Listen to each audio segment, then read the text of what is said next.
공격 포인트 하나 없는 손흥민이 MVP급 활약으로 꼽힌 이유, 토트넘이 양민혁한테도 기회를 좀 줘줬으면 어땠을까, 이런 말이 육성으로 나온 이유, 엘프스보리전 포토크입니다.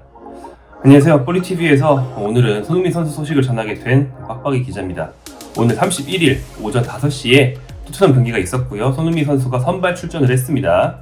토트넘 스퍼 스타디움 홈구장에서 열린 경기였고요. 24-25 시즌 유럽축구연맹 유로파리그 리그 페이지 최종전이었습니다.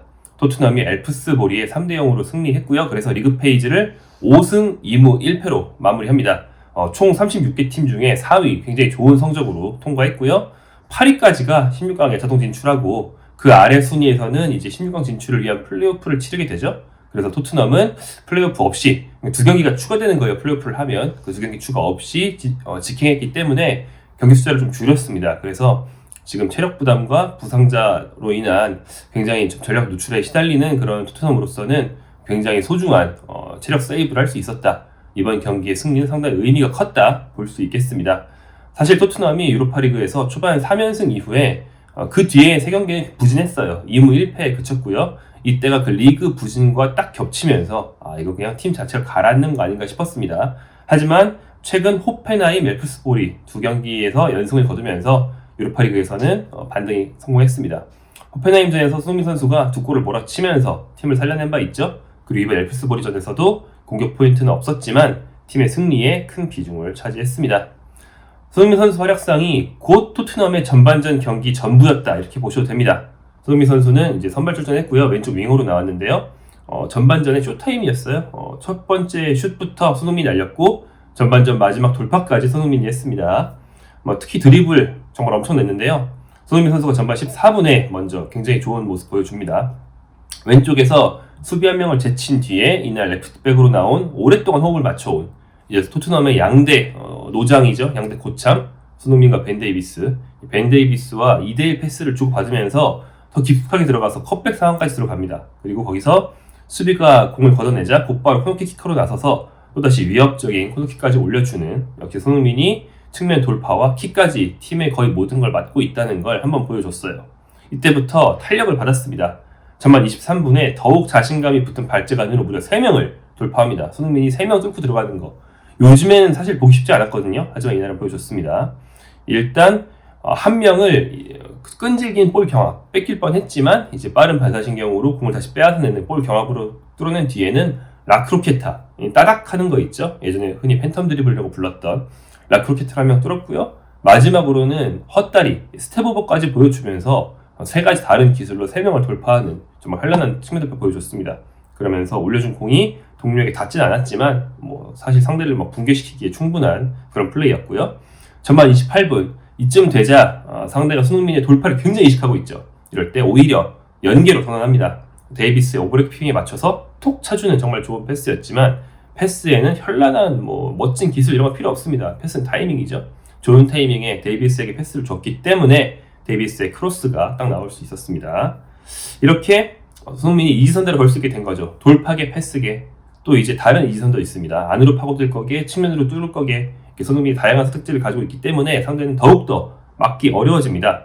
전반 33분에는 좀 더 간결한 돌파가 있었는데 왼쪽으로 침투하면서 절묘한 퍼스트 터치를 한 명 벗겨내고 중앙으로 공을 내줬습니다. 이게 연결됐어요. 앞선 돌파들은 굉장히 멋있었지만 동들이 못 받았는데 이번 컵백은 사르가 받았거든요. 사르가 골대 바로 앞에서 슛을 했는데 수비 맞고 코너킥이 되면서 득점은 되지 않았고요.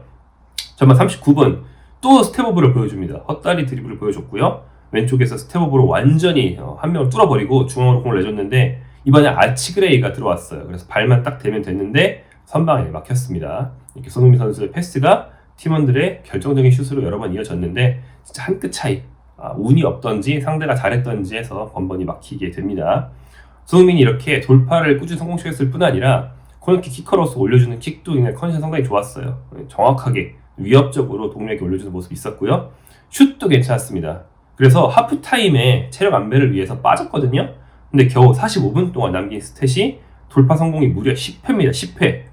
이거 굉장히 드문 거고 한 경기 90분 풀타임을 뛰었어도 5회면 되게 많이 한 편이잖아요. 축구에서는. 근데 45분 동안 10회. 이건 이 축구 통계 업체 옵타가 통계를 집계한 이후에 역대 최다입니다. 유로파리그 역대 최다. 유로파리그에서 전반 많이든 후반 많이든 45분을 뛴 선수가 10회를 한 거는 역대 최고예요. 신기록을 세웠습니다. 그 슛 3회 중에 골문을 빗나간 게 하나도 없었습니다.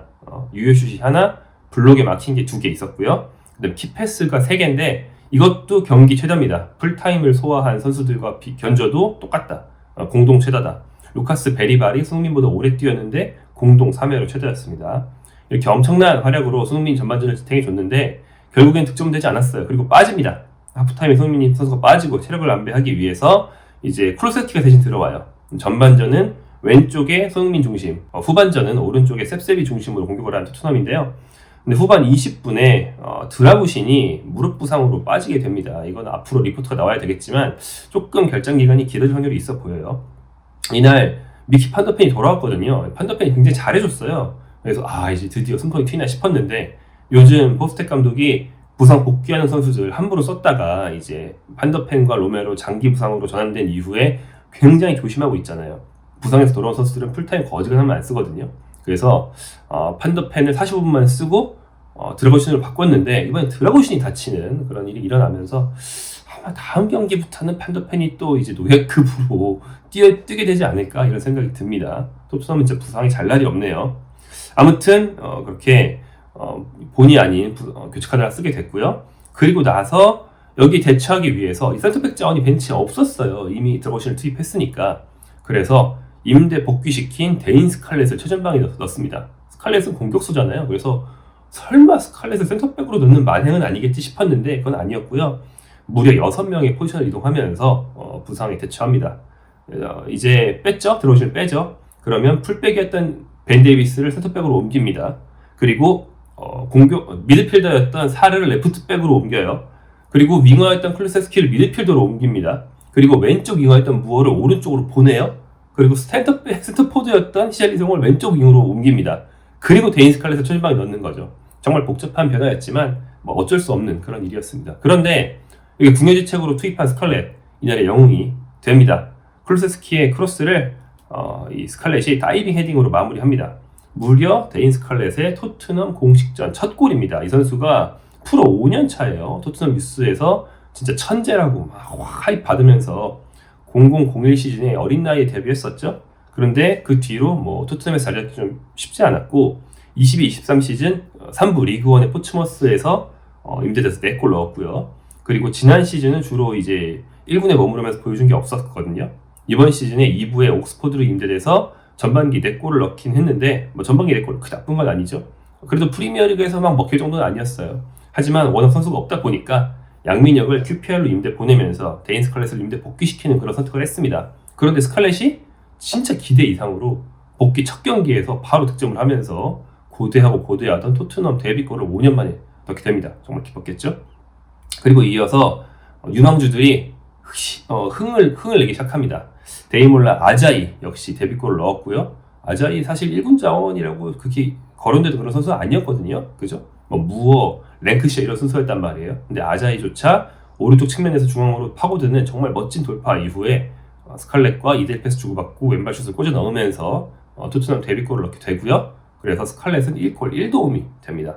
마지막으로 무어까지 이번 시즌 혜성처럼 등장해서 꽤 잘해주고 있긴 했지만 그래도 이제 공격 포인트도 없었던 무어가 이날 역습 상황에서 몸싸움과 돌파로 상대 수비를 해집고 오른발슛을 성공시키면서 데뷔골을 넣게 됩니다. 그래서 유망주 3인방 스칼렛, 아자이, 무어가 모두 데뷔골을 넣는 굉장히 재밌는 결과가 났어요. 이렇게 엘프스부리전의 승리를 마무리한 건 유망주들이었습니다.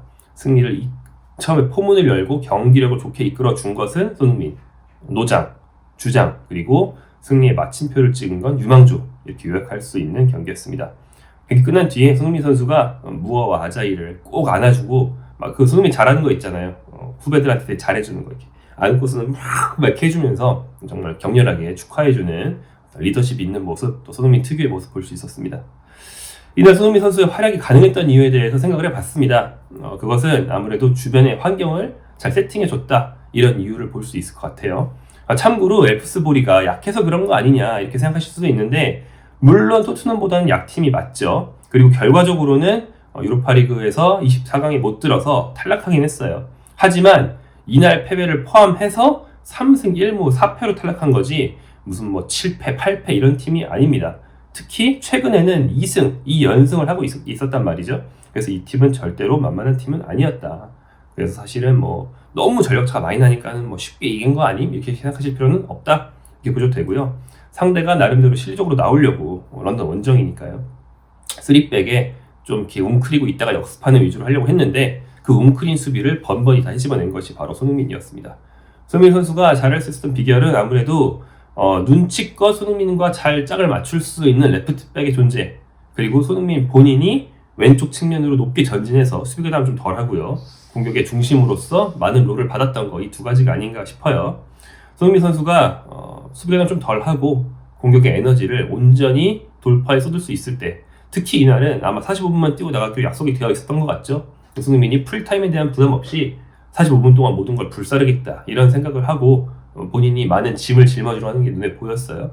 그러면서 적극적인 플레이를 하자 우리가 잘 알고 있던 전성기 손흥민, 어쩌면 그 이상의 모습이 나왔습니다.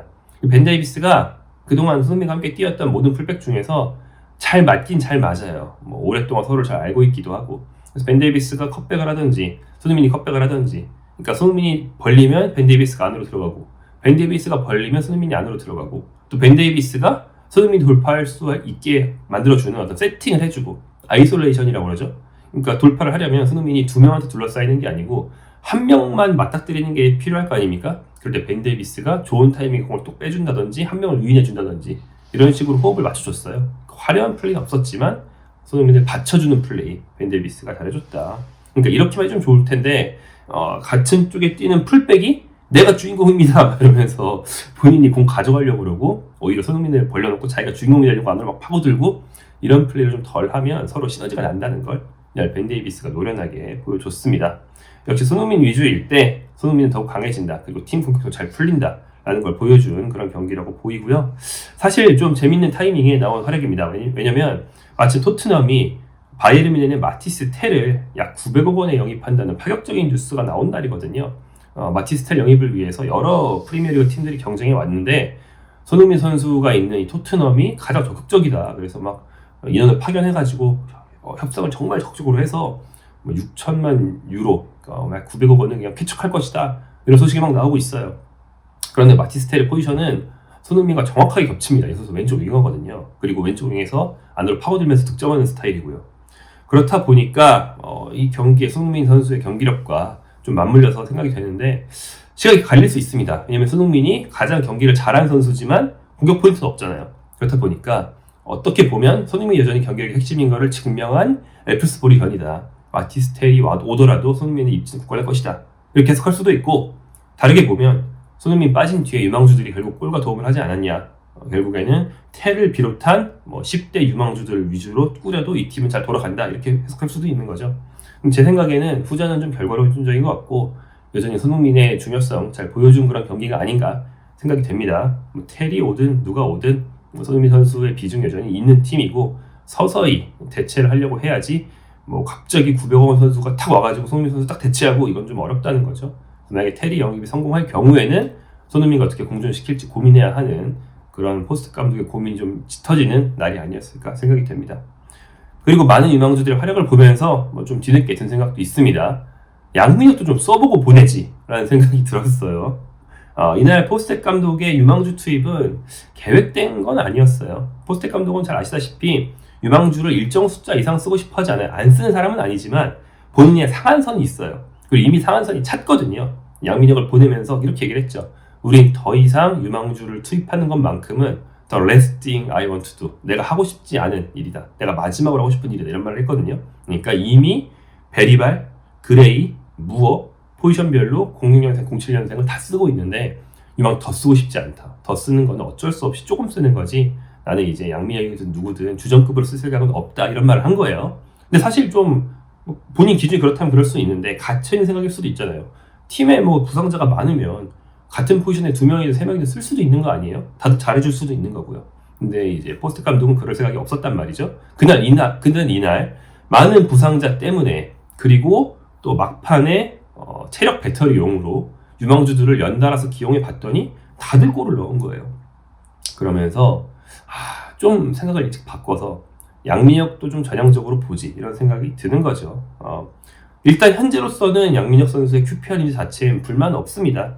뭐 원래 포스트 감독이 이런 생각이 아니었으니까 그동안 벤치에도 겨우 앉았는데 예부 가서 반년 적응하고 오는 건 좋은 일이죠. 불만 없어요. 근데 이제 애초에 포스트 감독의 접근법 자체가 좀 달랐으면 어땠을까 이런 생각이 드는 거죠.